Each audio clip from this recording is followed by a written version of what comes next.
ওনাকে আমরা সম্মান করি, উনি জিয়াউর রহমানের সন্তান, খালেদা জিয়ার সন্তান, প্রাইম মিনিস্টার, সংসদ নেতা, কিন্তু তার মানে এই না যে তাকে নিয়ে কোনো কথাই বলা যাবে না। কিন্তু আমরা দেখতে পাচ্ছি বাংলাদেশ ব্যাংকে মব সৃষ্টি করে গভর্নরকে বের করে দেওয়া হচ্ছে। হান্নান মাসুদ, দয়া করে বসুন, এটা শাহবাগ চত্বর নয়, জাতীয় সংসদ। সে পক্ষ থেকে কথাটা বলার দরকার, সেই জন্য আপনার অনুমতি চাই। জি, ফ্যাসিস্টের কথা বলেন, ফ্যাসিস্টের আচরণ তো আপনাদের কাছ থেকে আসছে। জবাব বাইরে দিব, সংসদের জবাব সংসদে হোক। ভারতের দালালি যেভাবে আওয়ামী সরকার করত, ফ্যাসিবাদী সরকার করত, ঠিক একইভাবে আমাদের এই সংসদের বিভিন্ন মন্ত্রীরাও একই ধরনের ভারতীয় ভাষায় কথা বলে। এবং ফ্যাসিবাদী স্বরাষ্ট্রমন্ত্রী যেভাবে বক্তব্য দিতেন, আমাদের স্বরাষ্ট্রমন্ত্রী সে একইভাবে বক্তব্য দিচ্ছেন যে মাননীয় স্পিকার, সকল সীমান্ত হত্যা বলা যাবে না। আমরা বলছি প্রত্যেকটা সীমান্ত হত্যাই হত্যা, প্রত্যেকটা সীমান্ত হত্যাই আমাদের সার্বভৌমত্বের জন্য হুমকি। মাননীয় স্পিকার, বাংলাদেশে আমরা 2024-এর পরবর্তী এতদিন আমরা মব কালচারের কথা বলেছে যে হচ্ছে ডক্টর ইউনূস সরকারের সময় মব কালচার অনেক বৃদ্ধি পেয়েছে, কিন্তু আমরা দেখতে পাচ্ছি বাংলাদেশ ব্যাংকে মব সৃষ্টি করে গভর্নরকে বের করে দেওয়া হচ্ছে। আমরা দেখতে পাচ্ছি বাসসে মব সৃষ্টি করে বাসসের এমডিকে বের করে দেওয়া হয়েছে।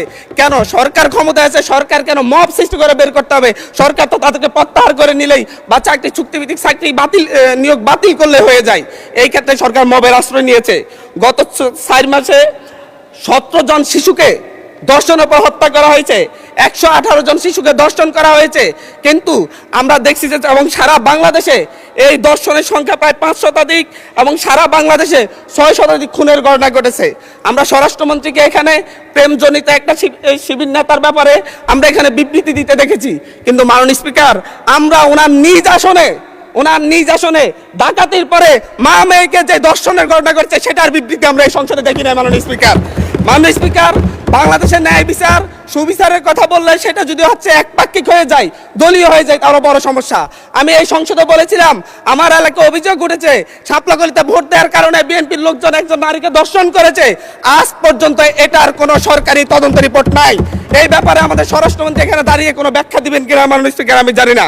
মাননীয় স্পিকার, আমাদের এই একটা বাজেটে ঠিক পূর্ব বাজেট ঘোষণার পর দিনই বাংলাদেশে নিত্যপণ্যের দাম বৃদ্ধি হয়ে গেছে।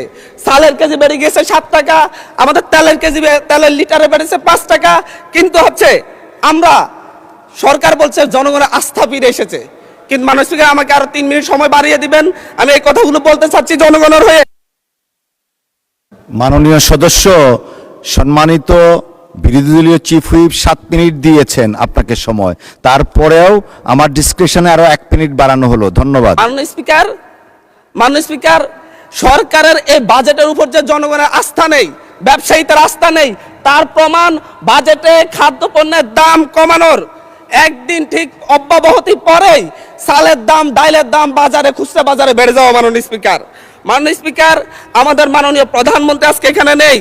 উনি যখন বিভিন্ন ভাষণে গিয়ে অসত্য তথ্য দিয়ে বলেন বিরোধী দল মিছিল করতেছে মদের দাম কেন বৃদ্ধি করা হয়েছে, কেন সিগারেটের দাম বৃদ্ধি করা হয়েছে, এরকম অসত্য তথ্য দিয়ে যখন মাননীয় প্রধানমন্ত্রী বক্তব্য দেন আমরা খুবই আশাহত হই। মাননীয় স্পিকার, আমরা আশাহত হই যখন ঋণ নিয়ে কথা বলতে গিয়ে সংসদে যখন আমরা ঋণ নিয়ে কথা বলতে যাই, ব্যাংকের ঋণ নিয়ে, ইসলামী ব্যাংক দখল নিয়ে যখন আমরা কথা বলতে যাই, তখন মাননীয় প্রধানমন্ত্রী দাঁড়ায় যখন বলে আপনারা সবাই জমিদার, যারা ঋণ নেন নাই, এর মধ্য দিয়ে মূলত মাননীয় প্রধানমন্ত্রী ঋণ খেলাপিদেরকে উৎসাহিত করেন। মাননীয় স্পিকার, আমরা এই ধরনের সংসদ আর চাই না। ধন্যবাদ মাননীয় সদস্য, ধন্যবাদ। একটু বসেন, আপনি একটু বসেন। জি, একটু আরো 3-4 জন দাঁড়িয়েছে, আমি আপনাকে ডাকবো। সবাই একটু ধৈর্য সহকারে বসি আমরা, please. Thank you. Mister Zainul Abedin Farooq, মাননীয় সদস্য। অর্ডারে আপনার ডিসকাশন আছে, আপনি এটা দিতে পারেন, যেহেতু সংসদ নেতাকে নিয়ে কথা বলা হয়েছে। আমি আপনাকে বিনীত অনুরোধ করব, আমরা যেমন তেমনি দাঁড়াই না, যখন একটা অসত্য তথ্য এই সংসদে উপস্থাপন করা হয় তখনই আমাদের সদস্যের পক্ষ থেকে কথাটা বলার দরকার, সেই জন্য আপনার অনুমতি চাই। জি, মাননীয় স্পিকার, মাননীয় সদস্য একটু একটু একটু আপনি যেহেতু বসলাম, মাননীয় বসলাম। প্রধানমন্ত্রীর কথা বলেছেন, মাননীয় সদস্য মির্জা ফখরুল ইসলাম আলমগীর সাহেব কিছু বলবেন কিনা এই বিষয়ে, যদি আপনি ডেলিগেট করেন ওনাকে দিতে পারি।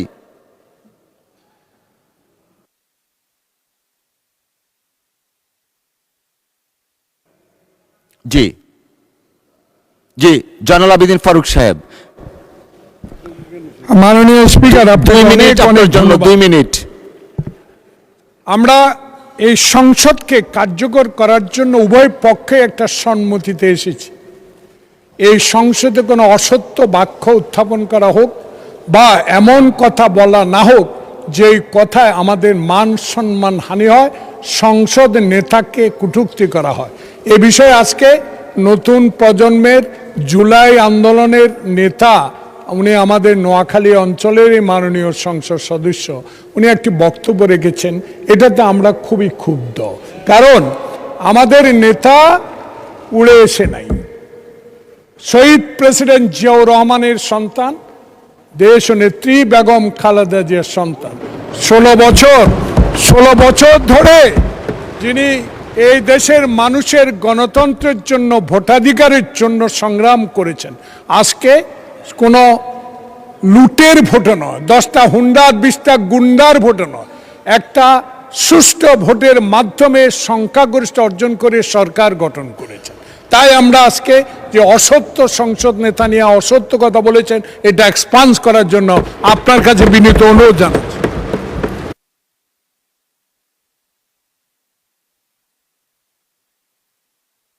মাননীয় বিরোধী দলীয় চিফ হুইপ, আমরা আসলে বিতর্কে যেতে চাচ্ছি না, একটা বক্তব্যের প্রেক্ষিতে উনি বক্তব্য দিয়েছেন। আমরা আসলে এভাবে চললে তো সংসদ, আচ্ছা 1 মিনিট আপনাকে সময় দেয়া হলো। মাননীয় স্পিকার, এখানে মাননীয় সংসদ সদস্য দাঁড়ালেন, তিনি যদি স্পেসিফিক্যালি বলতেন কোন তথ্যটা এখানে অসত্য, উনি তো ওনার বক্তব্যের প্রেক্ষিতে বলেছেন, উনি কিন্তু ঢালাওভাবে বলে গেলেন যে বক্তব্য অসত্য কথা বলা হয়েছে। ওনাকে তো ফ্যাকচুয়ালি বলতে হবে কোন ইনফরমেশনটা এখানে ভুল ছিল। আর মাননীয় সংসদ নেতার কথা যদি বলেন, প্রধানমন্ত্রীও ভুল করতে পারেন। প্রধানমন্ত্রী এই মাননীয় সংসদে দাঁড়িয়ে বক্তব্য দেওয়ার সময় স্লিপ অফ টাং হয়েছেন, উনি তার ভুল শুধরিয়েছেন। ওনার বক্তব্যের সমালোচনা করার অধিকারও বিরোধী দলের আছেন, ফলে উনি অবশ্যই, ওনাকে আমরা সম্মান করি, উনি জিয়াউর রহমানের সন্তান, খালেদা জিয়ার সন্তান, প্রাইম মিনিস্টার, সংসদ নেতা, কিন্তু তার মানে এই না যে তাকে নিয়ে কোনো কথাই বলা যাবে না, তার কোনো বক্তব্যের সমালোচনা করা যাবে না। আমরা তো গণতন্ত্রের দিকে যেতে চাচ্ছি, আমরা কোনো ফ্যাসিবাদের দিকে আবার যেতে চাচ্ছি না। ফলে এটা যাতে মাননীয় স্পিকার আপনি বিবেচনায় রাখেন সিদ্ধান্ত নেওয়ার ক্ষেত্রে। জি, মাননীয় মন্ত্রী মির্জা ফখরুল ইসলাম আলমগীর। ধন্যবাদ জনাব স্পিকার। আমাদের মাননীয় ডেপুটি দুঃখিত বিরোধী দলের হুইপ, যে চিফ হুইপ যে কথাটা বললেন, আমার মনে হয় এটা সত্য নয়, সঠিক নয়। কারণ আমাদের মাননীয় সংসদ সদস্য যে বক্তব্য দিয়েছেন, মাননীয় সংসদ সদস্য যে বক্তব্য দিয়েছেন বিরোধী দলের, সেই বক্তব্যের মধ্যে তিনি সুনির্দিষ্টভাবেই বলেছেন যে আমাদের সংসদ নেতা, প্রধানমন্ত্রী, তিনি অসত্য বক্তব্য দিয়েছেন। এটারই আপনার আমাদের মাননীয় সংসদ সদস্য জয়নুল আবেদিন এটা পয়েন্ট আউট করেছেন। প্লিজ লেট মি সে, আমাদের বলতে দিন। আপনার ফ্যাসিস্টের কথা বলেন, ফ্যাসিস্টের আচরণ তো আপনাদের কাছ থেকে আসছে। No, you must allow us to, you must allow us to speak. আমি কথা বলছি, আপনারা যখন কথা বলছে, আমরা কেউ কথা বলিনি। মাননীয় মন্ত্রী, That's the point. মাননীয় মন্ত্রী এদিকে কথা বলেন, অ্যাড্রেস করে প্লিজ। এটা হবে, পার্লামেন্টে এটা হয়। জি জি জি, আমি আপনাকে যেটুকু অনুরোধ করতে চাই, যে অংশটুকু অসত্য আছে সেই অংশটুকু দয়া করে আপনি এক্সপান্স করবেন। কারণ আমাদের সংসদ নেতার বক্তব্য সম্পর্কে কোনো অসত্য বক্তব্য এখানে মেনে নেওয়া যাবে না মাননীয় স্পিকার। ধন্যবাদ। ধন্যবাদ মাননীয় সদস্যবর্গ। আমরা হান্নান মাসুদ সাহেব, আপনার টাইম ইজ আপ, প্লিজ বসেন। এইভাবে সংসদে যখন খুশি তখন দাঁড়াবেন, this is not the norm. Please take your seat mister Hannan Masud. মাননীয় সদস্য, দয়া করে আপনি বসুন, দয়া করে বসুন। হান্নান মাসুদ দয়া করে বসুন। এটা শাহবাগ চত্বর নয়, জাতীয় সংসদ। বসুন।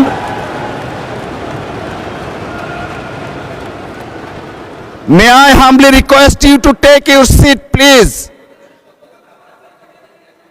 আপনি বসেন।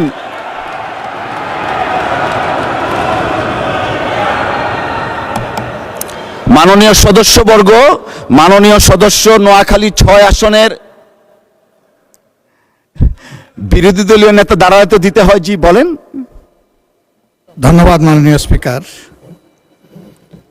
আমাদের এই হাউজেরই একজন সদস্য হান্নান মাসুদ বক্তব্য রাখতে গিয়ে তিনি সংসদ নেতার ব্যাপারে কিছু কথা বলেছেন।